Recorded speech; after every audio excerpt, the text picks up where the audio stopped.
MO3 is considered one of the most successful and talented artists in Dallas and maybe Texas history, and also one of the most controversial. Make a status about me. He been making 1,000 statuses about MO3 came up from the streets of North Dallas to become a Texas legend in rap. His raw lyrics and undeniable talent captivated audiences. But in the shadows of all the fame, conflict was always present.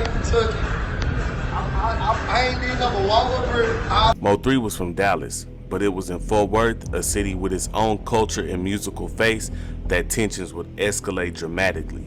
In a loosely connected web to beef with the face of Fort Worth, Go Yayo, the conflict took a crazy turn, and as those lyrics that MO3 articulates became a real-world prophecy.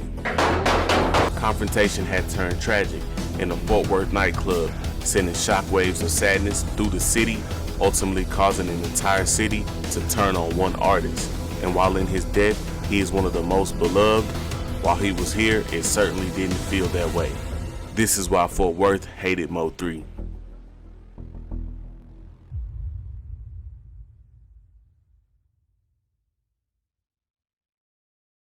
MO3 was born Melvin Noble on May 31st, 1992 in Dallas, Texas. MO3 is on record stating that his childhood and early life was a struggle. We were bunched up in a 2-bedroom, like all my partners, like.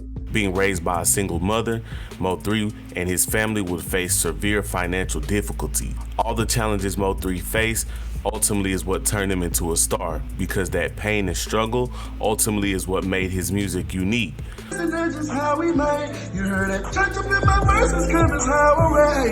MO3 would get the chip on his shoulder from the years of school when people would roast him for wearing old clothes. However, within that struggle was another struggle. MO3 would start to get into legal trouble. I stayed for like, I want to say like 4 to 5 months. Come back home on a monitor, on probation. Catch the same charge again. Now I'm going to placement, in Texas. So much trouble that he felt remorse for his mother for all that he had done. Living with my auntie. She had to move in with my auntie. After one of MO3's last bids, the decision to start to rap had been made, and MO3 was officially on his way to become a Texas legend. MO3's rap career is unique because, see, he's probably one of the last artists to get a street buzz without the internet. I didn't know nothing about iTunes. I ain't know nothing. This was done by selling CDs hand to hand in the streets of Dallas.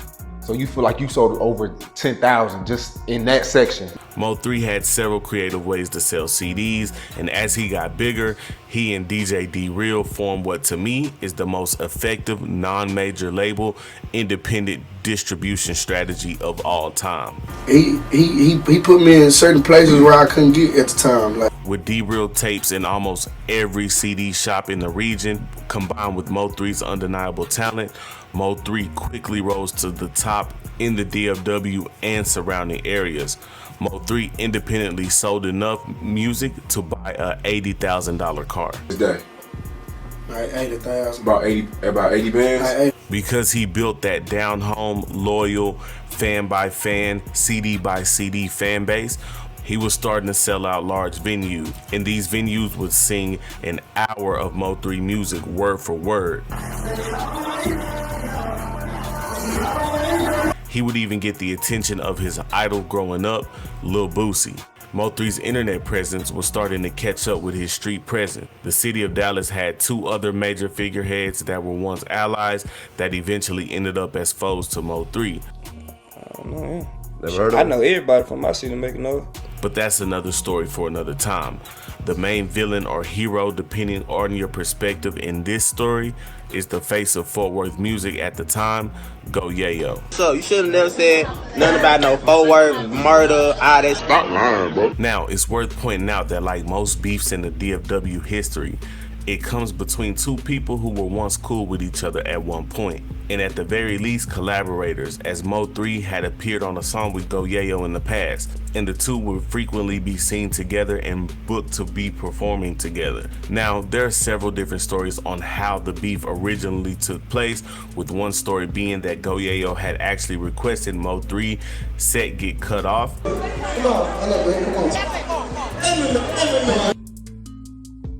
Other theories suspect that it had something to do with Nana, a former Go Yayo and Mo3 affiliate. We beefing. I'm telling nigga, nah, we ain't beefing, nigga. Like, at the time, Mo3 claims that Yayo told him that Nana told him that he would slap him. Nana said he was gonna slap you on crib. So I'm like... Another theory, of course, is a female, and while that's actually the root cause of a lot of issues, I believe this one is the least likely to be true in this situation. Either way, when that beef escalated to its max, it spilled over into the beefs that Mo3 was having in Dallas, with Mo3's manager Rainwater stating that the whole city of Dallas went against Mo3 when that happened. Fell out. The whole city of Dallas went against Mo3. Okay. See, in the beginning, there was Go Yayo making noise musically, and then there was Mo3. Regardless of what anyone else says, everyone else a part of that era came after. And I also want to note that at the very beginning, Go Yayo and Mo3's beef wasn't really as serious as people may think. Shit or nothing, wasn't no conflict, but I actually did see him. Yayo had way more beefs at the time that were more serious, and so did Mo3, both with other artists. However, that's until the night of which what was supposed to be a turned up night in Fort Worth, Texas, was about to unfold into a tragic event that would shake the city's core. Mo3 was set to perform. It was his birthday bash, which was booked in a club in Fort Worth named Phantom at the time. As the story goes, at first, everything was cool. Mo3 had most of North Dallas with him. It was his birthday. Everything was fine. According to Mo3 affiliate No Flaw Peach, Go Yayo attempted to get on stage with Mo3, a request that Mo3 would politely turn down. Whereas yo, bro wanted to get on the stage with him, 3 was like, I'm cooling with my North niggas. Stating that because he has his entire crew with him, which he normally didn't have, he just wanted to rock out with his guys on stage that night. Now remember, at this point, there had been tension, but not just full out beef yet. So it's very likely that Mo3 did politely decline. However, this night for sure is what started the beef. Now, there's 2 sides to every story, right? And only Mo3 and his affiliates have spoken out publicly, so I'll tell their side first. According to them, at a certain point, Go Yayo supposedly shouted something at Mo3. So before you know it, according to them, the entire club had turned on Mo3 and his entourage. Old Fort Worth standing up in that bitch on tables. You know, they cracking they shit. And according to Mo3, in a later deleted Facebook live stream, it appeared to him that he was set up, had no way out, and Mo3, in his words, did what he had to do to make it home. In that came the death of Hector Wilkins, known around the city as Half. Half was beloved by the city of Fort Worth and actually was just a huge staple in the Fort Worth nightlife. Half was allegedly involved because of Go Yayo. Now, while no one, including Go Yayo, has spoke about this publicly from the Fort Worth side, here's an alternate version to this story. According to many Fort Worthians that were there, the altercation with Go Yayo is indeed true.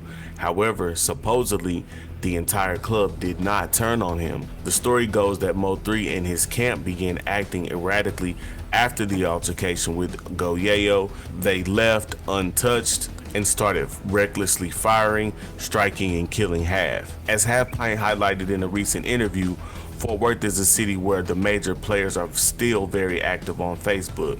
And the next morning on Facebook, drama unfolded even more. Mo3 and Yayo traded jabs at each other, with Mo3 seeming to claim the shooting, saying to Yayo, "We really clear shit. We came to your city and turned it to a war zone," in which he would later walk back in an RIP post to Have, claiming that he had to defend himself and also claiming he knew nothing of a shooting. Either way, when a Dallas native comes in and takes out a beloved, deeply ingrained member of Fort Worth out and seemingly boasts about it the next day, Mo3 at that time was not a favorite in Fort Worth. Not only Mo3, Go Yayo received a lot of backlash as well, and the Mo3 and Yayo beef had now went to the next level. Oh, fuck, Yayo, that nigga such, all that weird gay ass shit, I don't give a fuck. It's worth noting, Mo3 was picked up on that, but later, after having to go broke to pay $90,000 for defense, he ultimately had that case dropped. Man, I spent like 90 bands, man. All in all, yeah. The city of Fort Worth was livid about that night, with many Facebook users sharing their thoughts. MO3 went on to rap about catching that body in several songs and even in later live streams. The family of Half, I'm sure still to this day, has a void that it has to carry. I mean, how would it feel to you if someone you love was taken off of Earth and by a high-profile artist whose music plays everywhere and is bragging in his music about committing that? The shooting impacted the entire DFW rap scene because at that point, sides had to be picked, and allegedly, MO3 was upset that people picked Yayo. What you call it feel like this because you talk to Yayo? Well, you should have told what you call. But despite all that, MO3 would continue to have musical success, and so would the city of Fort Worth. On November 11, 2020, MO3 was gunned down on a highway in Dallas. A Dallas rapper was murdered outside of his car on I-35 near the Dallas. And while that marked the majority of the end of the hate of MO3 in Fort Worth, several people from Fort Worth celebrated the death of MO3.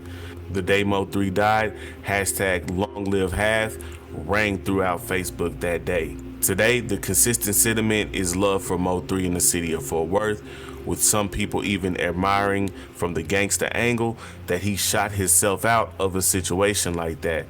Man, that little nigga went out how a G nigga supposed to go out.